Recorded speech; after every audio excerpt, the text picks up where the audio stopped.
Hi everyone. Oh, I've had such a bad morning. I'm so grumpy.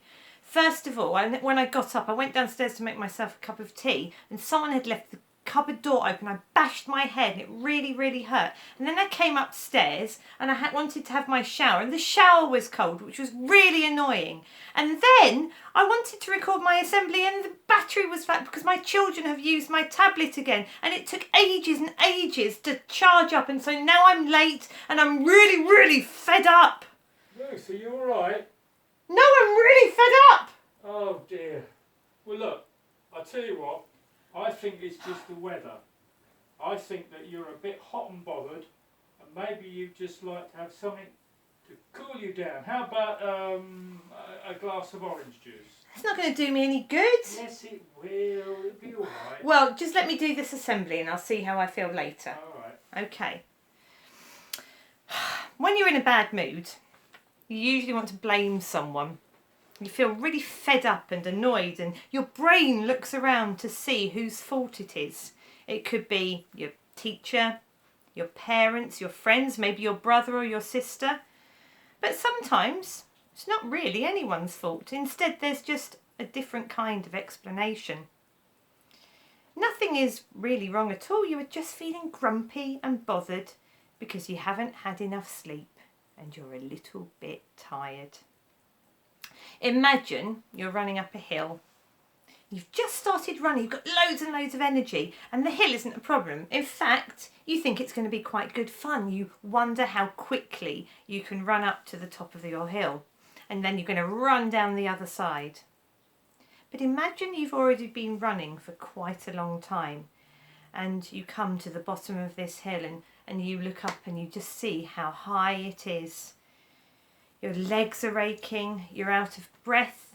That hill seems horrible. You can't face it. It's exactly the same hill, but you feel really differently about it. It all depends on how tired you are. It's the same with lots of things, not only physical things. Maybe you have to do a really difficult maths sum. And if you're feeling full of energy, you don't mind at all. It might be quite good fun. It's tricky, but you have a really good go. But if you're feeling tired, it feels too hard, it makes you angry, it makes you upset. It makes you upset that someone's asked you to do it. It's the same sum, but the difference is you're really tired.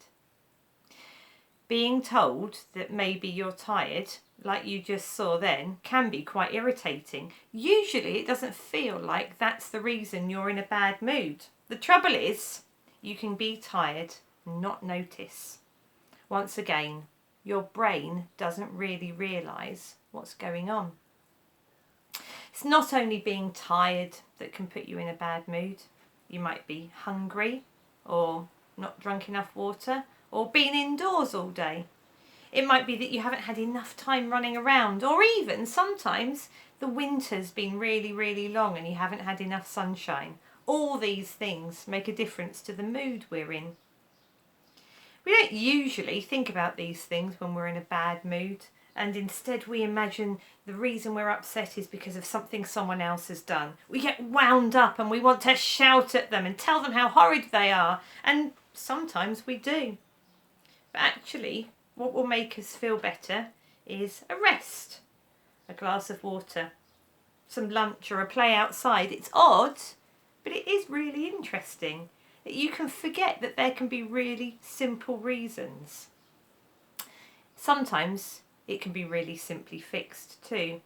It isn't easy to make up with a friend after an argument, or it isn't easy to get your mum to be less busy with her work, or to suddenly become brilliant at singing and basketball. But you can go and get a glass of water. You can't make that person who's been unkind to you at school like you, but you can eat a sandwich.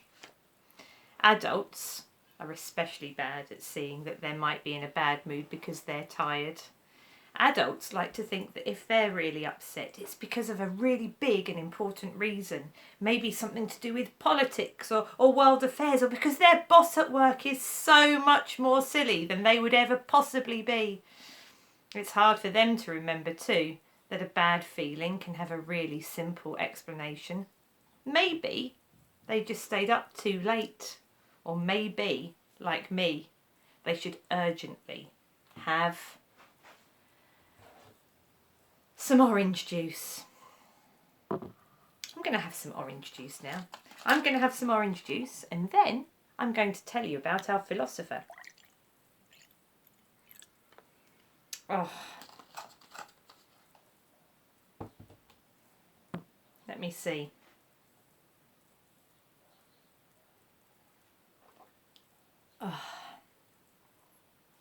Oh, that's better.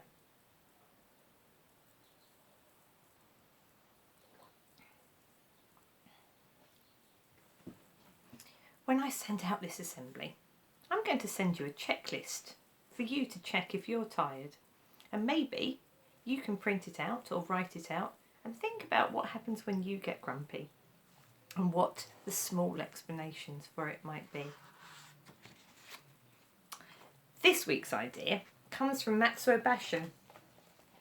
There he is. He was from Japan. I'm going to tell you a little bit about him. The philosopher Matsuo Basho was interested in the way that small, simple things can make a big difference to our lives. He lived in Japan over 300 years ago.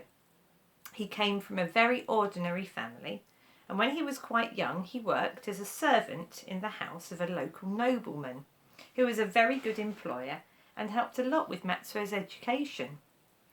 When he was older, he lived on his own in a small hut and went for long walks in the countryside.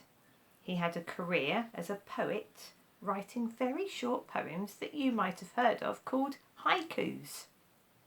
They were extremely popular, so he was able to make quite a lot of money. But Basho didn't want to live a fancy life. He was fond of nature, particularly liking trees and flowers, and he loved watching frogs in a nearby pond. Matsuo Basho thought that we often get bothered and upset because we forget about simple things. We think that it must only be big, complicated things that are important. Matsuo Basho likes to tell people how much he enjoyed little things. Having a cup of tea in the morning, eating simple vegetables on a winter's day. He recommended leeks, listening to a bird chirping away, looking at clouds, watching raindrops. He was an important philosopher who reminds people, even today, of the strange fact that our mood and our feeling of whether life is pleasing or horrible can depend on tiny things. They seem so small, but they make a big difference to us. Enjoy your week. Bye-bye.